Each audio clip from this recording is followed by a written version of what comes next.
Hello learners, welcome back to e-learning platform of GS College of Commerce, Wardha. This lecture is for the BCom 5th Sem English Medium for subject Indian Economy. So, as far as the subject is concerned, we are dealing with the third unit of this subject, and under the third unit we are dealing with the last chapter, that is employment and unemployment. So, till now under this chapter we have seen the meaning and the concept of employment. Then we have seen the structure of employment in India. Then we have seen the concept and the definition of unemployment, the structure of unemployment or the nature or the types of unemployment. Then we have seen the causes of unemployment, then effects of unemployment. And in our last lecture we have seen some general measures for removing the problem of unemployment from Indian economy. Now, general measures are those measures which are needed to be taken by the general public, but the government, being a leading authority in the country, also takes certain measure for removing the grave problem. So today we are going to see the various government policy for removing the problem of unemployment in Indian economy. So let's begin. So number one over here is Swarna Jayanti Gram Swarojgar Yojana. So when we talk about the Swarna Jayanti Gram Swarojgar Yojana, so it was launched in year 1999, and as far as the scheme is concerned, it was the blend of IRDP, that is Integrated Rural Development Program, that we are going to see further, and some allied schemes.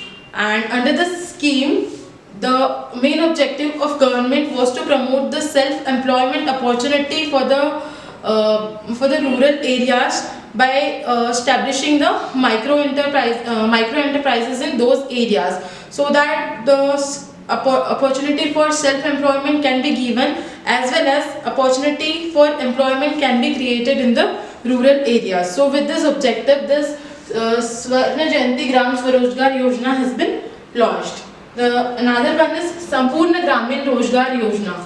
When we talk about the Sampurna Gramin Rozgar Yojana, so it has integrated Jawahar Gram Samruddhi Yojana and Sampurna Gramin Swarna Jayanti Gram Swarojgar Yojana. This Sampurna Gramin Rozgar Yojana has been launched in year 2001. When we talk about the objective of this scheme, so the main objective of this scheme was to provide opportunity for employment to the surplus labor. See what happens in rural areas. India is basically an agrarian economy, whereby the rural people living in rural areas still dependent upon agriculture for their livelihood. But as agriculture is seasonal in nature and it cannot absorb the major chunk of population due to the use of the traditional methods and the low productivity. So the main objective with which the scheme was launched, it was to provide opportunity for employment to the surplus laborers who are not getting employment opportunity in agricultural sector, and then to provide the food security. What happens in rural areas when there is harvesting or sowing season, so the employment opportunities are found. But when there is no work in agriculture, so people generally do not get the employment opportunities, and sometimes they are forced to live in very poor standard of living, and sometimes it also happens that they do not have sufficient amount of money for fulfilling their basic requirements like food, shelter and house. So it should not happen. So therefore, to provide them with the employment opportunities and to provide them with the food security, this scheme has been launched. So which was known as Sampurna Gramin Rozgar Yojana. The next one that we are going to see over here is Swarna Jayanti Shahri Rozgar Yojana. So this Swarna Jayanti Shahri Rozgar Yojana was launched in year 1997. The basic objective of this scheme is to remove the urban poverty, as the name indicates, Shahri Rozgar Yojana. So the main objective of this scheme was to alleviate the unemployment problem which are prevailing in the urban areas. So When we talk about this scheme, so it has subsumed many urban alleviation unemployment program in it.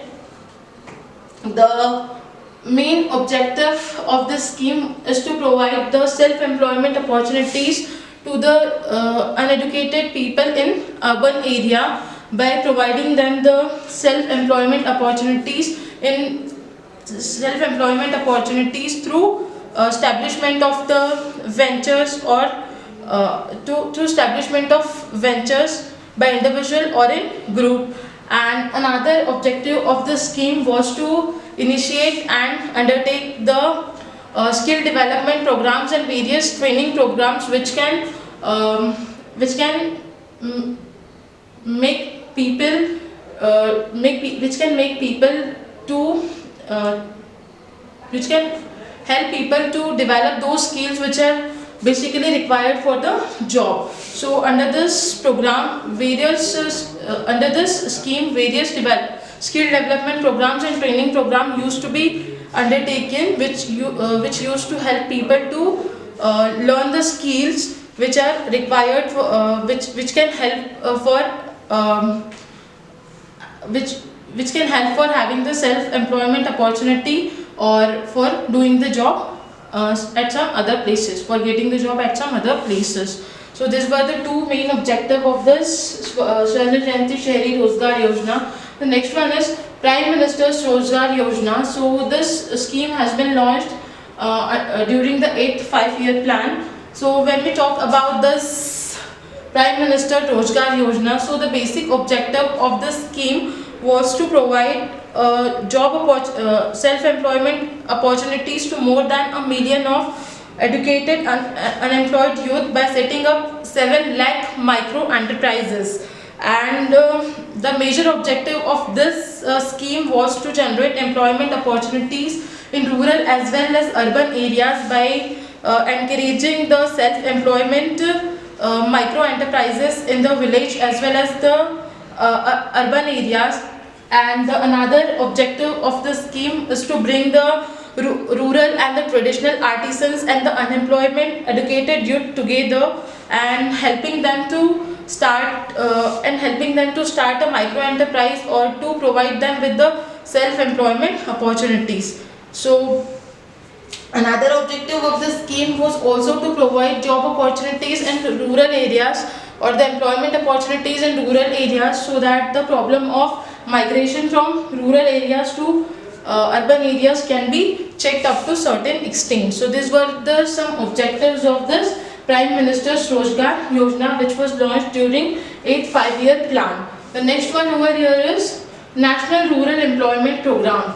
So when we talk about the National Rural Employment Program, so it has been launched during 6th 5-year plan and continued during the 7th 5-year plan as well. So the basic objective of National Rural Employment Program was to provide employment to unskilled manual job to the rural people for at least 100 days in a financial year.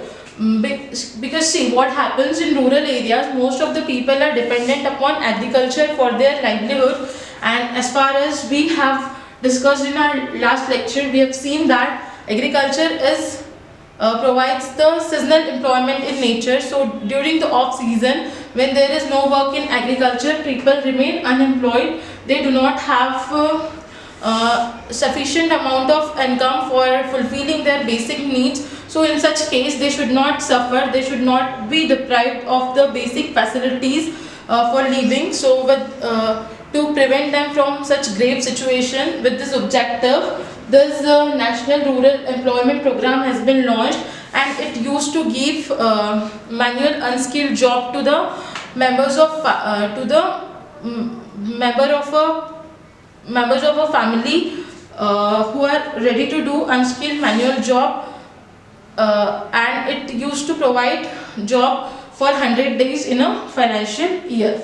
So it used to be done under the National Rural Employment Program. The next one is Integrated Rural Development Program. When we talk about the Integrated Rural Development Program, so it has been launched during year 1978-79 and it has been extended to all over country in 1979 and 1980. And the basic objective of this program was to encourage people to take up the self-employment opportunities in primary sector like sericulture, animal husbandry, etc. to take up the self-employment opportunity in secondary sector by way of handicrafts, etc. So basically the main objective of this integrated rural development program was to encourage people for taking up the self-employment opportunities and assisting them by way of giving the subsidies, by way of giving the concessional loans, etc. So that the problem of unemployment can be reduced up to certain extent. The next one is Jawahar Rozgar Yojana. When we talk about the Jawahar Rozgar Yojana, so it's also one of the government measure for removing the problem of unemployment in the backward region. Earlier, this scheme has been launched in 120 backward districts in the nation, and the main project that has been undertaken under this Jawahar Rozgar Yojana was to build infrastructure and economic durable asset in the rural areas so that sustainable opportunity of employment can be provided to the rural people. Later, the scheme was renamed as Jawahar Gram Samruddhi Yojana, as it was the main focus of the scheme was to build infrastructure in the rural areas for the development of the villages and for providing employment opportunities to the rural people. The next one is Employment Assurance Scheme. So when we talk about the Employment Assurance Scheme, so it was a scheme which basically aimed to provide unskilled manual work on demand to two members of family in rural area and to the people who belong to age group between 18 years to 60 years.